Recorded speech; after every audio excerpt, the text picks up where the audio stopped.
네, 안녕하세요. ICO 초대석의 신참입니다. 오늘은 그 캐리 프로토콜 프로젝트의 최재승 대표님을 모시고 이야기를 나눠보도록 하겠습니다. 대표님 안녕하세요. 안녕하세요. 네, 반갑습니다. 감사합니다. 보시는 분들께 인사 한번 좀 부탁드립니다. 반갑습니다. 저는 그 스포카라는 회사를 7년 전에 창업을 하고 이제 캐리 프로토콜을 시작하게 된 최재승입니다. 불러주셔서 감사합니다. 네, 감사합니다. 그 캐리 프로토콜이 어떤 프로토콜인지 간략하게 소개를 좀 부탁드리겠습니다. 캐리 프로토콜은요, 그 소비자들한테 자기가 생성하는 데이터에 대한 권한을 다시 돌려주는 프로젝트라고 보시면 될 것 같습니다. 그래서 어떤 거냐면 이미 큰 기업들은 나의 소비 데이터 아니면 나의 SNS 데이터를 계속 이걸 활용해서 돈을 벌고 있는데 정작 내가 만든 데이터에 대한 혜택은 저는 받지 못합니다. 항상 그 큰 기업들의 비즈니스 모델에서 제외되고 있는데요. 이제 그거를 소비자들이 내 데이터가 어떤 것을 공유를 할 것이면서 내가 이걸 통해서 공유를 해서 돈을 벌 것인가 아니면 내가 광고를 받을 때마다 나한테도 혜택이 떨어질 수 있도록 약간 이런 혜택을 소비자가 다시 컨트롤할 수 있게 하는 것을 이제 캐리 프로토콜이라는 것으로 해결하려고 합니다. 본격적으로 질문 드리기 전에 이 캐리라는 게 왜 캐리인지 저는 캐리와 장난감 친구들은 제가 잘 네네네. 저희가 캐리라고 했던 것은 일단 발음하기 쉽고 두 번째는 저희가 블록체인을 정말 기술을 세상에 약간 쓸 수 있도록 가지고 오고 싶었어요. 그리고 그러려 그러면 그리고 가지고 다닐 수 있는 것도 중요한데 캐리를 그러니까 프로토콜 블록체인의 기술을 매일 쓸 수 있고 매일 일상생활에서 가지고 다니면서 쓸 수 있는 게 중요하다 보니까 그 뜻을 담아서 캐리라고 했습니다.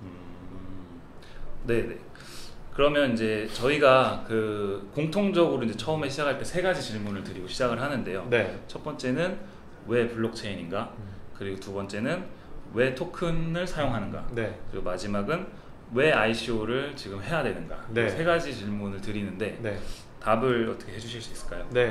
일단은 저도 블록체인이란 기술은 작년 초부터 이제 계속 접해서 보고 있었다가 이거를 우리가 접목해서 비즈니스를 해봐야 되겠다 생각한 건 작년 말부터 심각하게 되었습니다. 근데 저희가 블록체인 기술을 약간 쓰기로 한 이유는 이게 누가 중앙적으로 뭐 이렇게 컨트롤해서 약간 누군가 그 뒤에서 조종을 하고 이런 게 아닌 누구나 다 볼 수 있게 투명하게 그리고 사람들이 참여하게 할 수 있는 게 너무나 매력적이었어요. 그래서 그 탈중앙화라고 사람들이 많이 얘기를 하는데 저희도 데이터를 캐리 프로토콜 전에 저는 이제 도도포인트라는 서비스를 운영하고 있었는데 저희가 중앙적으로 데이터를 관리하고 있었던 집단이었습니다. 그렇죠.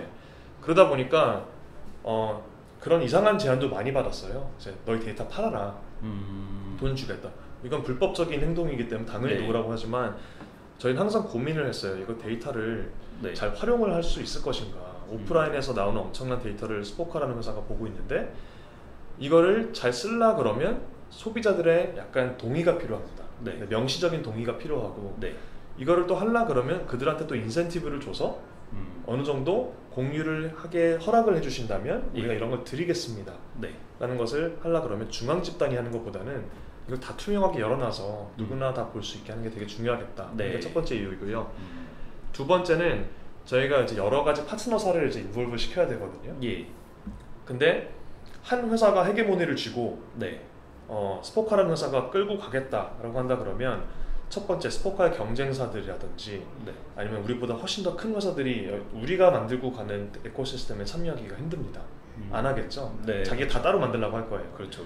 하지만 이게 탈중앙화된 어떻게 보면은 이미 만들어 놓은 규정대로 돌아가는 시스템이 있다 그러면 누구나 볼 수 있고 이게 헤게모니 사용이 저희가 탈피할 수 있는 거다 보니까 블록체인이고 되게 말이 되는구나 생각이 되었고요. 그리고 ICO를 지금 해야 되는 그 이유라고 한다면 그러니까 초기에 자본을 이렇게 앞당겨서 이제 끌고 오셔서 시작을 해야 되는 그 이유가 있을까요? 일단은 저희가 하고 싶은 것이 온라인하고 모바일 커머스 시장에서는 데이터 분석을 정말 하기가 쉬워요. 왜냐하면 뭐 쿠팡, 그죠? 뭐 알리바바, 라쿠텐, 뭐 아마존 이런 데는 클릭하면 데이터가 다 남게 됩니다. 근데 그 전 세계 쓰이는 돈의 10%밖에 그런 데서 안 쓰여요. 90%는 아직도 오프라인에서 데이터가 쓰이고 있는데 그 데이터를 일단은 수집을 못 합니다. 이게 2.5경원 시장이기 때문에 저희가 함부로 이거를 개발을 먼저 해놓고 네. 나중에 다 만들어 놓은 다음에 펀딩하겠다는 게 정석일 수도 있겠지만 네. 정말 큰 프로젝트를 우리가 타겟팅하는 거다 보니까 어느 정도 펀딩이 필요한 것도 필요하고요. 그리고 어느 정도 저희가 베킹이 된 상태에서 개발을 좀 더 진행한다고 했을 때 수월해지지 않을까라고 해서 저희가 이렇게 진행을 하고 있습니다. 네. 그 ICO를 하는 이유도 네. 대중 저희 서비스를 쓸 수 있는 사람들의 저희가 유틸리티 토큰형 성격이 강하다 보니까 네네. 소비자들이 가지고 있어야지 나중에 우리가 제품을 론칭을 했었을 때 더 활발하게 생태계가 돌아가는 네. 것 같다 생각해서 ICO를 하게 되는 거예요. 2.5경 규모의 그 오프라인 커머스 네. 시장인가요? 네, 맞습니다. 그러니까 제가 잘 이해하는지 모르겠는데 아무튼 그 기존의 데이터 기반의 이런 그 블록체인 프로젝트들은 네. 그 온라인 쪽의 어떤 데이터들을 주로 수집해가지고 활용한다 네. 뭐 이런 개념이 많았던 것 같은데 네. 지금 캐리 프로토콜이 하려는 거는 오프라인의 그 어떤 활동들 그런 데이터들을 기반으로 지금 블록체인 프로젝트가 진행된다고 보면 맞는 건가요? 네, 맞습니다. 그래서 온라인이라는 것 자체가 구조적으로 데이터를 내가 이 제품을 몇 초 동안 보고 있었다. 네. 그리고 그 이후에 뭘 샀다라는 게 너무나 분석이 쉬운데 네. 생각해 보세요. 제가 빵집에 들어가서 빵을 사서 사고 들고 나옵니다. 네. 현금으로 결제를 하던 신용카드로 하건 아니면 모바일페이를 하건. 그렇죠. 근데 그 데이터는 어떻게 보면은 잘 활용이 되고 있지 않고 일단은 현금으로 냈다 그러면 누가 뭘 샀는지 남지가 않습니다. 맞습니다. 근데 사람이 일어나서 커피 먹고 맥주 먹고 머리 자르고 이래야 되잖아요. 네. 근데 그 데이터가 다 없어지는 거예요. 그래서 소비되는 대부분의 약간 돈이 다 오프라인에서 이루어지고 있는데 네. 그걸 수집을 못 한다는 게 너무나 중요하고요. 수집을 못 하다 보니까 분석이 안 됩니다. 네. 근데 이 데이터 분석을 잘하면 아마존 같은 회사가 나오는데 다들 소상공인 분들과 네. 또 나중에 큰 대기업들도 이 데이터 분석을 못 하고 있어요. 그러니까 발전이 없습니다. 그래서 아직도 점주분들이 광고를 한다 그랬을 때는 네. 밖에 나가서 전단지를 돌리고 계세요. 그렇죠, 그렇죠. 네, 모바일 이커머스는 다 타겟팅해서 그렇죠. 이 사람이 이거를 봤다가 안 샀다 그러면 막 광고 막 배너 따라다니거든요. 네, 쓸 때까지. 네, 그렇죠. 이제 그런 거 되게 집요하게 해서 돈을 버는 회사들인데 오프라인에서 그게 안 되다 보니까 수집이 불가능해서 자, 그 수집 자체를 캐리가 하자. 분석하는 것도 캐리의 네. 파트너들한테 넘기자. 네. 라고 생각합니다. 그러면 이제 지금까지 하고 계시는 그 도도 포인트라는 그 네. 서비스가 어떻게 보면 그런 발상의 약간 시초고 이제 그런 의미에서 이제 시작된 거라고 보면 될까요? 네, 도도 포인트는 저희가 이제 제가 커피를 되게 많이 먹거든요. 그래서 네네. 그걸 먹다 보니까 스탬프 카드를 하나씩 이렇게 찍어서 주는데 너무나 이게 귀찮은 거예요, 가지고 다니기. 그래서 맨날 이렇게 던져놓고 다녔는데 네. 요즘 세대가 어느 시대인데 이런 걸 하고 있을까 해서 고민을 해서 그쵸. 저희가 태블릿을 한번 설치를 해서 전화번호를 집어넣게 하면 되게 쉽게 적립이 될 수 있게 만들자라고 저희가 이제 생각을 했던 거였고요. 네. 지금 서비스가 잘 돼서 한 10,000개 매장 정도의 설치가 돼서 돌아가고 있고 네. 누적 사용자 수는 한 1,500만 명 정도 있습니다. 1,500만. 네. 저도 썼습니다. 네, 감사합니다. 잘 써주셔서. 네. 그래서 그러면 언제부터 시작된 거예요? 도도 포인트 서비스는? 2012년 4월에 저희가 시작을 했고요. 네. 홍대에서 태블릿 한 200대 정도 이제 구매를 해서 홍대 한 지역에다 다 설치를 했습니다.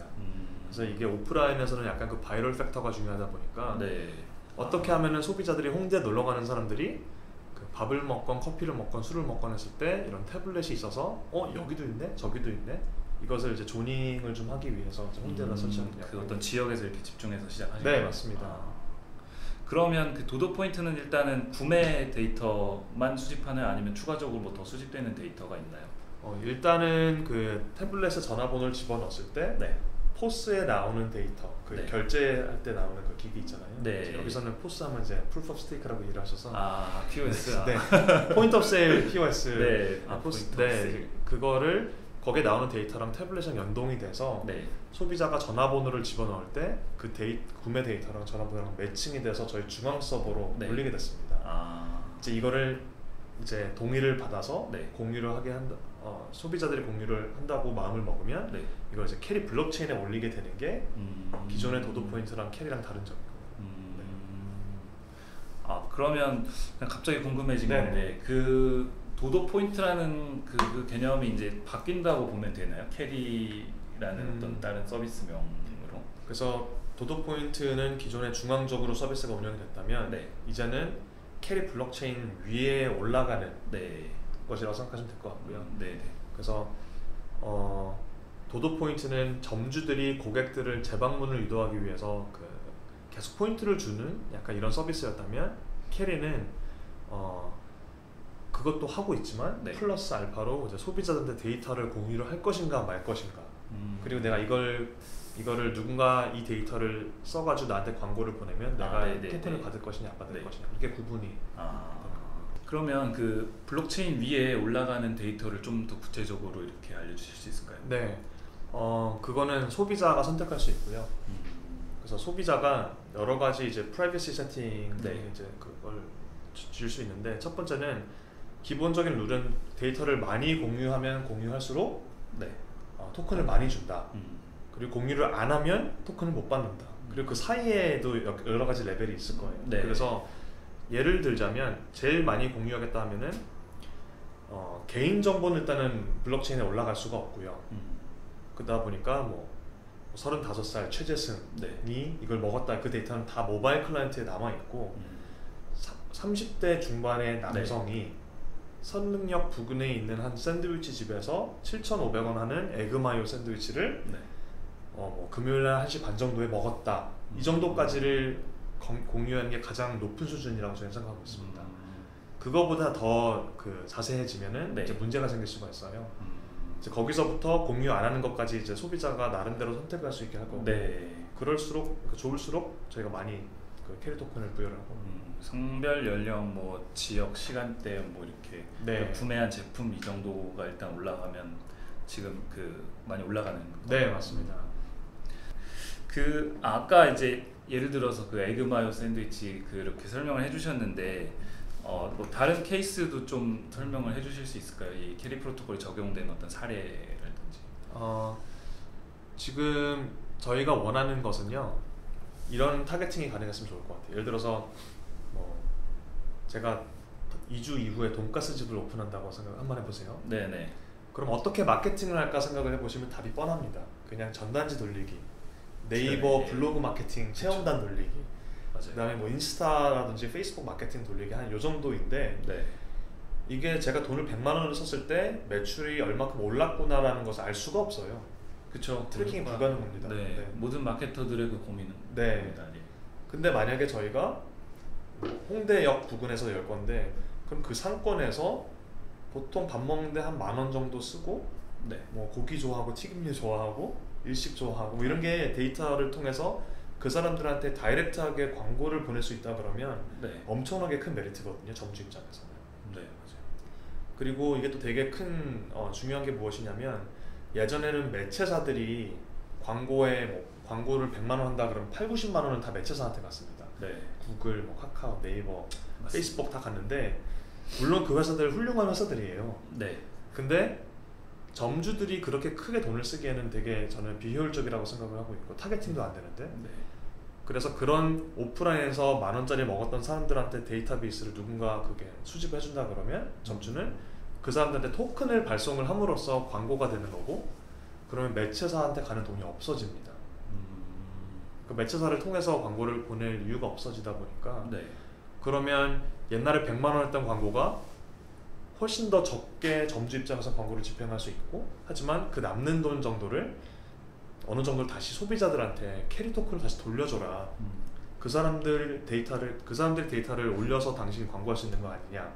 그 사람들한테 좀 줘라 라고 생각하고 있는 부분이고요. 예를 들자면 그 돈가스집 12,000원 하는 돈가스집을 본다 그러면 제가 돈가스 얘기만 계속 하는데요. 먹고 싶습니다. 보통 소비자 점주 입장에서는 2,000원 충분히 씁니다. 소비자 데리고 오는데 한 사람의 비용. 근데 옛날엔 그 돈이 다 네이버한테 갔다면 이제는 2,000원 말고 한 1,000원 정도, 한 500원 정도를 소비자한테 토큰으로 리워드 형식으로 광고를 받을 때마다 줄 수 있게 약간 저희가 설계를 하고 있는 부분이에요. 소비자는 이제 나한테 맞는 광고를 받을 때마다 이제 몇백 원, 몇천 원 단위의 캐리가 떨어질 수 있는 가능성이 있는 거고요. 매체사가 먹었던 걸 소비자한테 다시 돌려주는 그런 형태라고 보시면 될 것 같습니다. 굉장히 좋네요. 제가 진짜 돈가스집 오픈하면 바로 이런 게 있으면 진짜 오픈하신다면 너무 생각해야 되니까 네. 그래서 이 토큰 이코노미에 네. 그 이제 캐리 토큰하고 브랜드 토큰 이렇게 두 가지가 있는 걸로 알고 있는데요. 네. 이 개념이랑 어떻게 활용되는 건지 좀 설명해 주실 수 있을까요? 브랜드 토큰은요, 그 점주가 소비자한테 이렇게 나눠주는 네. 그 매개체라고 보시면 되겠습니다. 그러니까 점주가 내가 가는 그 카페 점주가 나한테 항상 주는, 소비자한테 주는 게 무엇일까 보면은 그 스탬프 같은 적립 포인트이고요. 뭐 할인 쿠폰, 그다음에 뭐 공지사항, 뭐 데이트 이런 거, 네. 광고, 나중에 조금 더 간다 그러면 선불 카드라든지 기프티콘 이렇게까지 갈 수 있는데 이거를 다 그냥 토큰화 시킨 것이 브랜드 토큰이라고 보시면 되겠고요. 그러니까 브랜드 토큰이라는 거는 이제 각 브랜드마다 고유의 토큰이라는 맞습니다. 말씀이시죠? 네. 그래서 되게 작은 그 우동집에 네. 그 점주가 소비자한테 주는 그 모든 게 다 브랜드 토큰으로 커버될 수 있게 만드는 그러니까 거고. 그거는 이제 그 가게에서만 활용되는. 네, 맞습니다. 네. 네네. 그리고 그거에 대한 요소를 다 점주가 이제 커스터마이징할 수 있게 하는 게 브랜드 토큰이고요. 캐리 토큰은 네. 소비자가 데이터를 공유를 했을 때 네. 그 대가성으로 받는 토큰, 캐리가 주는 토큰입니다. 그리고 두 번째는 내가 광고를 받을 때마다 광고주가 나한테 주는 또 보상의 약간 매개체라고 보시면 될 것 같아요. 네. 그래서 정리를 하자면 브랜드 토큰은 점주가 고객한테 주는 것이 브랜드 토큰이고요. 네. 그게 광고가 될 수 있는 거고, 그 다음에 캐리 토큰이라는 것은 캐리 프로토콜이 유저들한테 데이터 올려줘서 고맙다. 네. 또는 광고주들이 광고를 하게 해서 고맙다라고 하는 것을 캐리 토큰으로 발급되는 거예요. 그러면 그 토큰 간의 어떤 뭐 교환이나 그런 것들이 가능한 건가요? 그 교환이 가능할 수 있는 것보다는 네. 약간 하나가 전환될 수 있는 건 없고요. 네. 네, 무관하긴 한데 점주가 브랜드 토큰을 발행을 시키려고 그러면 네. 그 캐리 리소스, 네트워크 상의 리소스를 써야 되는 거고 네. 스마트 컨트랙을 계속 실행시키는 거거든요. 네, 네. 그러기 위해서 약간 이오스랑 비슷하게 스마트 컨트랙을 실행시키려고 그러면 캐리를 사서 또 스테이킹 시켜놔야 됩니다. 네. 그래서 브랜드 토큰을 발행하기 위해서 캐리를 사야 되는 거고 광고주들도 그 광고를 보낼 때 또 캐리를 사서 소비자한테 보내야 되지만 또 캐리를 스테이킹 시켜야지 또 그 광고 브랜드 토큰이 실행이 되기 때문에 계속 이제 사용이 되면 될수록 캐리를 스테이킹 시키는 모델로 저희가 만들었습니다. 네, 그럼 근데 유저 입장에서는 브랜드 토큰이라는 게 이제 그 브랜드에서만 사용할 수 있으면 어떻게 보면 좀 활용도가 좀 떨어진다고 생각할 수도 있을 것 같은데 네. 이렇게 통합적인 게 아니라 이렇게 브랜드만 이렇게 쓸 수 있게 하는 그런 이유가 있나요? 일단 브랜드 토큰의 그 발행을 하는 취지를 좀 설명드리자면 점주가 소비자한테 브랜드 토큰을 주는 이유는 우리 매장에 다시 오라고 하는 취지가 가장 커요. 근데 점주가 브랜드 토큰을 다른 데서 쓸 수도 있게 발행할 수 있습니다. 일단 그거 가능하고요. 점주 마음대로인데 이거를 다 쓸 수 있게 만드는 순간 소비자들은 다시 매장에 올 필요가 없게 되고요. 저희가 도도 포인트를 하면서 되게 크게 느꼈던 것은 소비자는 통합 포인트를 좋다고 생각을 하지만 결국에는 받는 혜택도 그만큼 적습니다. 그래서 항상 어떻게 되냐면 한 매장에서 이제 두 가지의 옵션이 있을 수 있어요. 커피 10잔 먹으면 하나 공짜로 먹을 수 있는 브랜드 토큰이 있겠고요. 대신 다른 데서는 못 쓰고 그 다음에 1% 오케이 캐시백 같이 적립이 되는 케이스가 있겠지만 제가 이 커피집이 좋아서 적립을 한 거지 적립하려고 매장에 간 건 아니거든요. 그러면 소비자는 생각할 수 있어요. 나 여기서 10번 오면 커피를 한 잔 먹을 수 있는 거랑 여기서 100번 와야지 커피를 먹을 수 있는, 대신 다른 데서 커피를 먹을 수 있는, 이걸 본다 그러면 점주들도 소비자들 결국은 이쪽을 선택을 하더라라는 것을 저희가 6년 도도 포인트 운영을 하면서 배우게 된 사실입니다. 일반적인 그런 생각이랑 좀 다른 현실이네요. 네, 저희도 원래 통합 포인트가 좋다라고 생각을 했는데 계속 저희가 그냥 데이터 모으다 보니까 이게 더 맞는 모델이라고 저희가 걱정했다고 생각합니다.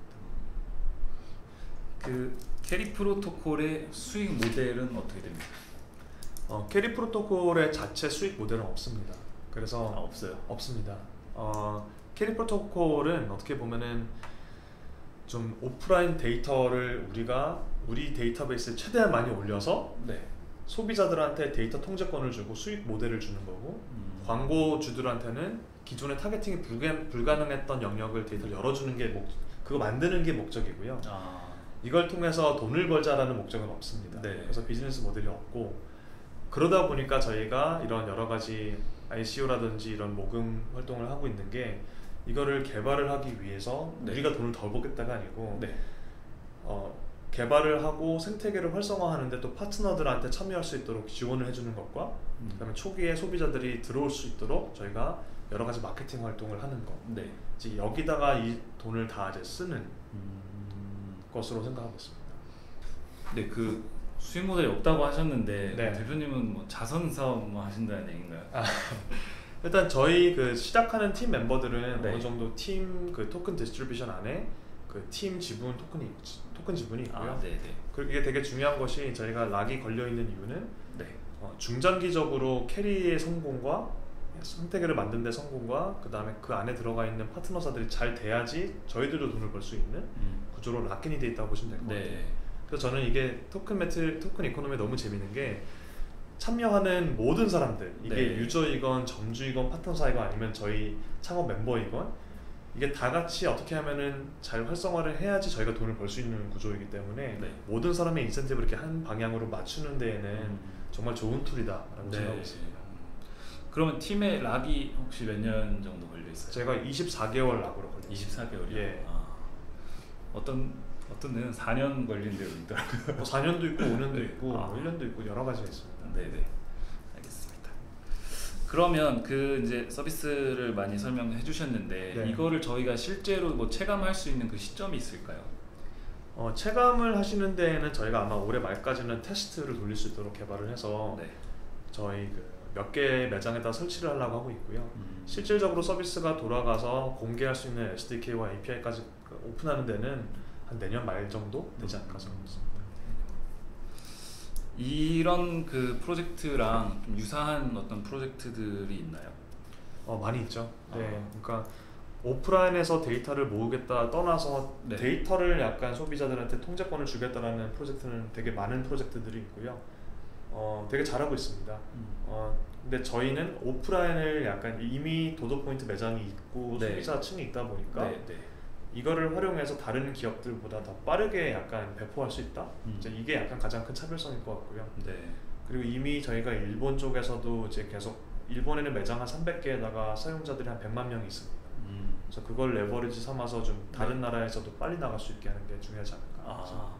그러면 한국하고 이제 일본을 처음 시장으로 보고 계신 거예요? 그러니까 초기에는 한국에 집중을 해서 이제 이걸 잘 만들어야지 다른 나라에 나갈 수 있다고 생각하고 있고요. 네. 그게 잘 된 다음에는 이제 뭐 일본하고 뭐 다른 뭐 대만이라든지 이런 가능성이 되게 많이 아시아 쪽을 저희가 좀 탐내고 있는 시장. 네. 기술적인 측면에서 캐리 프로토콜이 가진 어떤 기술적인 특징이나 강점 같은 게 있을까요? 일단은 기술적인 특징이라고 말씀드린 것보다 어떻게 하면 그러니까 저희가 블록체인을 바라보는 그 관점은요. 네. 코인 마켓캡 1위부터 30위 보시면 다 베이스 프로토콜이에요. 그러니까 기술적으로 막 훌륭하게 만들어서 네. 이거를 기술만 훌륭하다고 사람들이 쓰진 않습니다. 그러니까 제가 항상 드는 예시인데 네. 아이폰 쓰시는 분들 100명 잡고 물어보면 이게 그 회로가 어떻게 돼 있으면서 칩셋에 대한 정보 아무것도 몰라요. 기술 모릅니다. 근데 사람들이 이게 사용자 경험이 얼마큼 좋느냐에 따라서 훌륭한 제품이냐 아니냐가 느껴지고 있는데 네. 지금 블록체인은 워낙 초기이다 보니까 사람들이 다 기술에 집중을 하고 있어요. 네. 저희는 반대로 기술에 집중하지 말고 어떻게 하면 블록체인이라는 거 그 위에서 돌아가고 있는 것 자체도 우리가 숨길 수 있을 것인가. 그냥 쓰는 거예요. 소비자 입장에서는 그냥 서비스인데 알고 보니 이게 블록체인이 중요한 거지. 블록체인이기 때문에 써라 로직보다는 네. 알고 보니까 블록체인이 쓸 수 있게 약간 저희가 숨기는 게 저희 목적이에요. 블록체인인지 네. 아닌지 뭐 그건 상관없이 그냥 유저한테 편하게. 네. 지금은 너무 기술에 우리가 매혹이 돼 있어서 네. 막 하겠지만 아직도 사례가 없습니다. 사용 사례가 없어요. 뭐 스팀잇이 아직도 가장 높은 거인데 네. 아직도 소비자들한테 매스 어둠션 되어 있다라고 얘기하는 게 힘들기 때문에 저희는 소비자들한테 서비스 경험을 제일 좋게 만들 수 있는 기술을 만들겠다라고 생각하시면 될 것 같아요. 그 대표님께서 이제 스포카를 창업을 하셨는데 이 스포카는 어떻게 창업을 하게 되시게 된 건가요? 제가 커피를 많이 먹다 보니까 계속 스탬프 카드를 모으게 됐는데 그게 어떤 발상의 진짜 시작 정말로요. 네. 그러니까 불편해서 그냥 어떻게 하면 이거 좀 바꿀 수 있을까 했다가 원래 저희가 도도 포인트로 창업하지는 않았어요. 원래 그 전에 이제 실패했던 서비스가 있습니다. 그것도 마찬가지로 적립 서비스였는데 그 서비스 이름이 스포카였어요. 근데 이거는 이제 앱을 써가지고 QR 코드를 스캐닝을 하면 적립해주는 서비스였는데 그때 느낀 게 카운터라는 공간은 되게 막 바쁜 공간이잖아요. 그래서 막 핸드폰 꺼내가지고 막 언락해서 이게 안 먹히더라고요. 그때 당시에는. 그래서 그거 했다가 사용자가 안 늘어서 동시에 그럼 우리가 약간 좀 무식할 수 있는데 태블릿을 한번 설치를 해보자. 그리고 소비자한테 가입 절차 없이 적립을 할 수 있게 해보자라고 해서 테스트를 해봤더니 이제 도도 포인트라는 서비스가 훨씬 더 이제 그 사용도가 높아서 이제 사업을 전환을 하게 되었죠. 그렇게 어떻게 보면 도도 포인트가 시작되게 됩니다. 진짜 편하긴 하더라고요. 다른 어떤 적립 시스템보다 진짜 제일 간단하고. 감사합니다. 그러면 지금 이제 이 캐리 프로토콜에 이제 기반이 되는 팀이 그 지금까지 스포카 같이 해오던 그 팀이라고 보면 될까요? 아니면 뭐 좀 더 변화가 있었다든지 그런 게 있나요? 지금은 저희가 캐리를 준비하는데 지금 그 데디케이티드는 한 10명 정도 풀타임으로 지금 있고요. 저와 저희 공동대표, 손성근 공동대표, 그 다음에 저희 그 PM 2명 있고, 그 외에 저희 개발과 이제 디자인까지 다 합치면 한 6명 정도 돼서 지금 이거를 풀타임으로 준비를 하고 있습니다. 캐리에만 집중하시는? 네, 맞습니다. 그 홈페이지에 스페셜 팀이라고 이렇게 세 분 또 보이시던데 그건 어떤 개념에서 스페셜 팀이에요? 약간 하는 일이 다른 사람들끼리 이제 모였다고 보시면 되겠고요. 프로젝트 리드를 해주시는 분들 그리고 한 3명 정도 리스팅이 돼 있을 텐데 외부에서도 제가 도움을 많이 받고 있어요.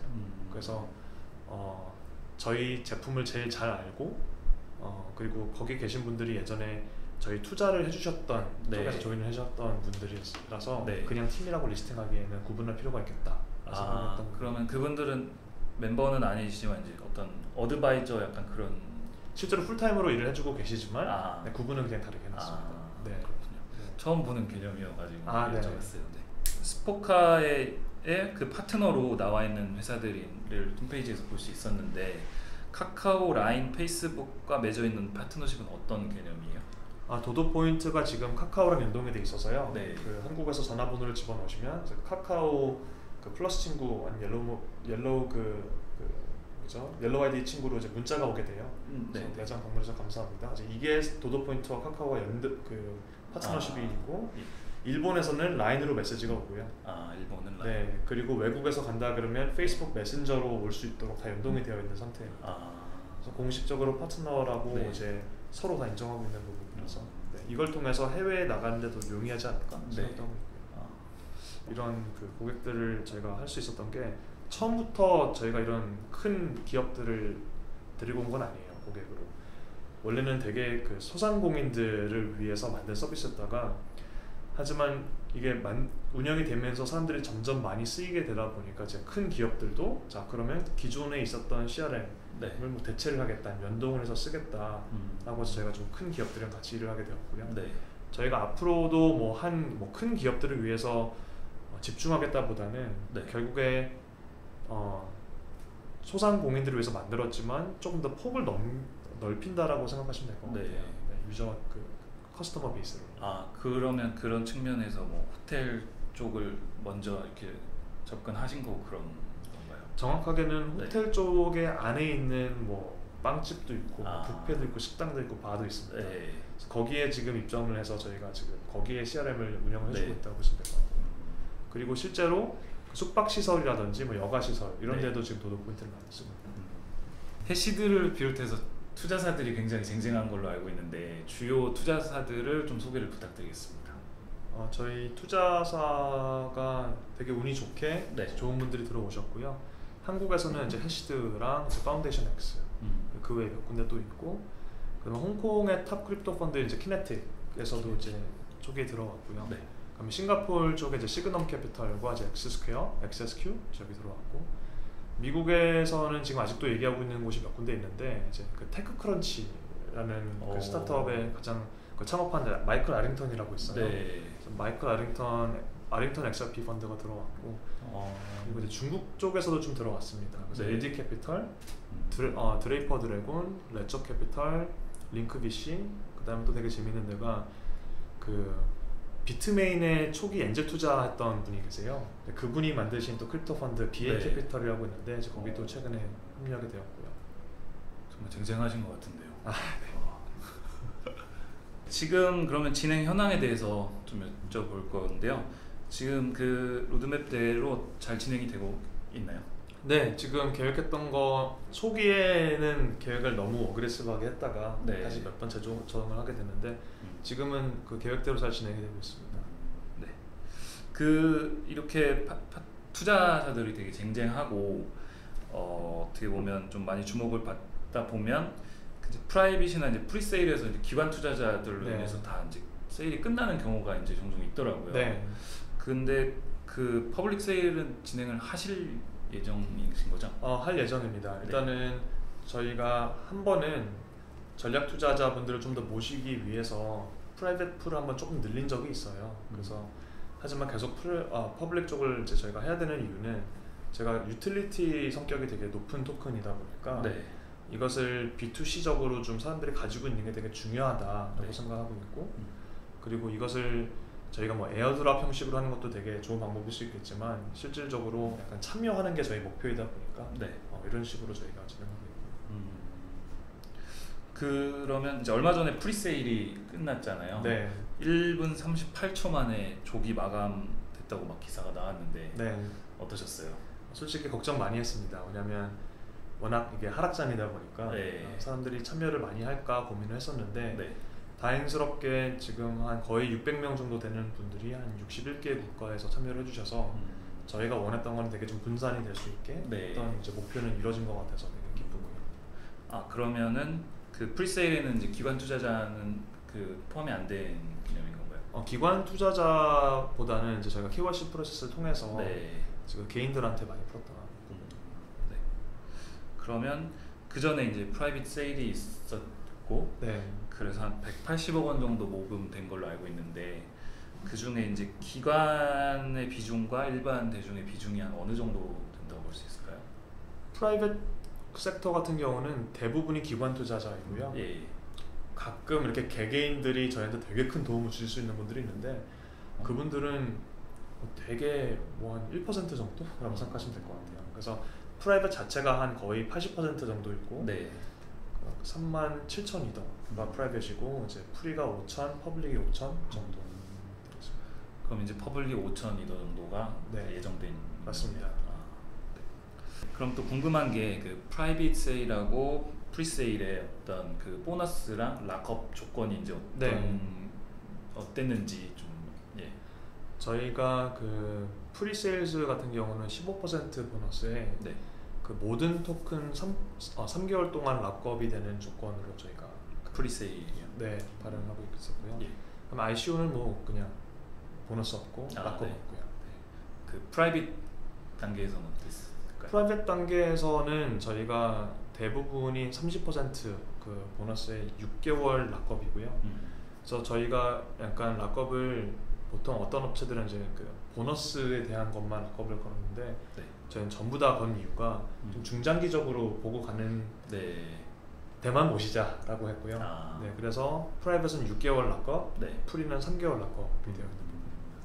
캐리 프로토콜이 앞으로 이제 제일 중요한 게 그 생태계 안에서 이제 의미 있는 그 구매 데이터를 계속해서 확보해 나가는 네. 건 것 같아요. 그래서 이거를 위해서 어떤 전략을 좀 갖고 계신가요? 일단은 데이터를 많이 확보하려 그러면 네. 오프라인에서 점주들이랑 일하고 있는 단말 사업자들을 최대한 저희 편으로 데리고 오는 게 되게 중요합니다. 그리고 그 외에도 원래 사업자들도 데리고 와야 되고 정산 사업자, 광고 사업자 이렇게 4가지 그 파트너십이 필요한데 이거를 잘 하기 위해서 저희가 이제 그 이더리움 엔터프라이즈 이더리움 얼라이언스를 저희가 카피했어요. 그래서 엔터프라이즈 캐리 얼라이언스라고 저희가 ECA라는 조직을 만들었고 이것의 목적은 개발이 되기 전에 최대한 많은 협력사들을 저희 그 얼라이언스로 만들어서 이 사람들의 니즈를 우리가 먼저 파악을 하고 실제로 사용할 사람들의 니즈를 파악한 다음에 만들어야지 말이 되거든요. 그래서 그걸 병행할 수 있도록 제가 ECA라는 것을 출범을 하였고요. 지금 이미 한 5군데와 이미 계약이 되어 있고 2군데는 원래 사업자 2개 그 코인 매니저와 그다음에 루트원이라는 회사 2개가 이제 협력 관계로 들어오게 되었고 그래서 계속 저희는 EC의 협력사를 네. 찾는 것이 되게 중요한 부분입니다. 그래서 데이터를 많이 모으기 위해서 저희가 다 하는 것은 불가능하다. 네. 되게 큰 그림을 그리다 보니까 여기에 참여해 주시는 분들을 이제 많이 찾는 게 네. 가장 큰 저희 마일스톤이라고 보실 수 있을 것 같아요. 네. 도도 포인트가 지금 이제 적용이 되는 서비스인데 향후에는 뭐 어떤 서비스들이 또 캐리 프로토콜에 이렇게 적용돼서 보여줄 수 있을까요? 지금 두 가지가 있을 것 같고요. 네. 매장을 상대하는 비즈니스들을 저희는 이제 단말 사업자라고 하고 있는 이유가 네. 브랜드 토큰을 발행을 도움이 될 수 있는 회사, 그 매장을 가지고 와야지 그 매장의 데이터를 저희가 이제 소비자들한테 올리라고 할 수 있잖아요. 네. 도도 포인트를 운영하는 스포카 또는 뭐 포스 회사, 키오스크 회사 이런 인터랙티브 디바이스를 설치하면서 메인테넌스를 해줄 수 있는 회사들을 단말 사업자라고 하고 있고요. 네. 그리고 그게 뭐 도도 포인트 경쟁사가 될 수도 있습니다. 그리고 이제 원래 사업자들은 소비자들이 매장에 나와서 이 데이터 공유해야지 말아야지라는 것을 앱을 통해서 그 통제권을 가져갈 건데 네. 저희 캐리 SDK를 씹는다 그러면 그 앱 안에서 그게 확인이 가능합니다. 내 브랜드 토큰을 다 지갑같이 확인할 수 있고 네. 그다음에 내가 방금 이 샌드위치 먹은 것을 올리겠다라는 선택권을 앱 안에서 하는데 그거를 캐리가 자체 앱을 만드는 약간은 레퍼런스 앱을 만들겠지만 네. 저희가 생각하는 것은 파트너사들한테 최대한 많이 뿌려서 네, 저희 에코시스템에 들어올 수 있도록 네. 소비자가 쉽게 데이터를 올릴 수 있도록 하는 게 그 네. 역할을 해주는 게 원래 사업자이고요. 그래서 이 두 개의 사업자가 초기에는 되게 핵심이라고 보고 있습니다. 다양한 종류의 그런 사업자들이 나와가지고 네. 예, 그럼 좋겠네요. 네. 지금까지 이제 캐리 프로토콜에 대해서 설명을 쭉 해주셨는데 캐리 프로토콜의 뭐 강점과 혹은 뭐 약점 뭐 이렇게 말씀해 주실 수 있는 부분이 있을까요? 저희의 강점은 이미 만들어 놓은 유저 베이스와 매장 베이스가 있다는 게 가장 실행을 하는데 가장 중요하다고 보고 있고요. 네. 그러니까 훌륭한 기술을 써가지고 제품을 만든다고 해서 사람들이 쓰는 게 아니에요. 네. 제품 만드는 것보다 어떻게 보면 힘든 것은 사람들이 쓰게 하는 게 되게 힘든데 일단은 그것을 저희가 되게 잘할 수 있다는 게 되게 큰 장점이라고 보고 있고요. 그럼 약점이라는 것은 어떻게 보면 저희가 하고 싶은 게 너무나 큽니다. 너무나 크다 보니까 이거를 다 잘하려 그러면 저희가 다 하지 못한다. 이걸 잘하려 그러면 이제 스포카 같은 파트너사들을 잘 데리고 와야 되고 네. 모든 사람들의 인센티브를 이제 맞춰야 된다라는 게 되게 힘든 부분이고요. 이제 그거를 하기 위해서 아까 그런 그 ECA라는 것과 네. ECA 들어와서 나중에 협력하게 된다 그러면 저희 토큰의 총 발행량 4분의 1이 파트너들한테 저희가 지급하는 용도로 쓰이는 이유가 네. 이거 약점을 되게 잘 해야 된다. 하지만 파트너사들이 협력한다 그러면 정말로 잘 클 수 있는 또 가능성이 있는 거죠. 그래서 아마 그게 약점이지 않을까 생각하고 있습니다. 네. 그러면 마지막으로 그 보시는 분들께 네. 한마디 부탁드리겠습니다. 네. 지금 이미 내가 내가 생성해내고 있는 데이터를 활용을 해서 이미 큰 기업들을 돈을 벌고 있습니다. 근데 되게 중요한 것이 내 데이터가 누가 갖고 있는지, 어떻게 관리를 되고 있는지, 그 다음 내가 실어서 그 데이터를 다시 돌려받을 수 있는 방법도 없고, 이게 되게 큰 문제이거든요. 그리고 내가 생성한 데이터에 대한 권한이 나한테 없다는 것은 저희는 되게 큰 사회적인 문제라고 생각하고 있어서 캐리 프로토콜이 나에 대한 데이터의 통제권을 내가 이거를 공유해서 돈을 벌든지 말든지 이 초이스가 있는 게 되게 중요하다고 생각하고 있어서 앞으로 많이 좀 지지를 부탁드리고요. 잘한다 그러면 되게 데이터에 대한 투명성을 보장할 수 있는 시스템으로 제가 만들 수 있다는 것을 한번 보여드리고 싶습니다. ICO 초대석의 자랑 파이널 라운드 시간입니다. 네. 네. 손을 한번 올려주시겠습니까? 네. 이거 무섭게 생겼네요. 오른손을 올려주시고요. 일단 신체 신호를 분석을 하고요. 네. 최혜승 대표님, 캐리 프로토콜의 성공에 확신하십니까?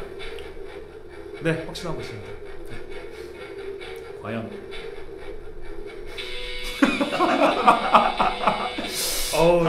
이거 두 번 연속으로 이거 두 번 연속 대표님 확신하셨는데 이거 얘는 잘 못 알아본 것 같습니다. 알겠습니다. 네, 아무쪼록 오늘 캐리 프로토콜의 최재승 대표님 모시고 얘기 나눠봤고요. 오늘 시간 내주셔서 감사합니다. 아, 감사합니다. 네, 고맙습니다. 네, 감사합니다.